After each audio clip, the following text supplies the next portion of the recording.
दैनिक पुढारी आणि सांगली जिल्हा परिषदेच्या वतीनं घेण्यात आलेल्या पुढारी टॅलेंट चाचणीची इंडिया बुक ऑफ रेकॉर्डमध्ये नोंद झाली। जिल्हा परिषदेच्या शाळेमध्ये पहिल्यांदाच 40,000 विद्यार्थ्यांची ऑनलाईन चाचणी घेण्याचा विक्रम पुढारी समूह आणि सांगली जिल्हा परिषदेने केला। अत्यंत कमी कालावधीमध्ये यशस्वीपणे ही चाचणी घेण्यात आली, त्यामुळे याची नोंद इंडिया बुक ऑफ रेकॉर्डमध्ये झाली आहे। पुढारी समूहाचे समूह संपादक आणि चेअरमन डॉक्टर योगेश जाधव यांना पुरस्कार देऊन दैनिक पुढारीचा सन्मान करण्यात आला।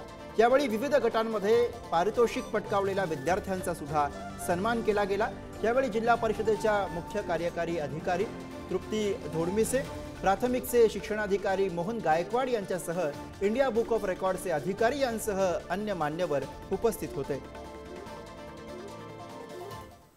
या चाचणी परीक्षेला साधारणतः 40,000 विद्यार्थी आणि ते पण अगदी ग्रामीण भागातून, अगदी वाडी वस्तीवरचे पण विद्यार्थी भाग घेऊ शकले असे पहिलेच उदाहरण असेल, पण किंबहुना नाही याच्यावरती तर शिक्कामोर्तब झालेला आहे। तर ते भारतात पहिल्यांदाच असं उदाहरण झालेलं आहे आणि म्हणूनच बुक ऑफ रेकॉर्ड्स याने याची नोंद घेतलेली आहे।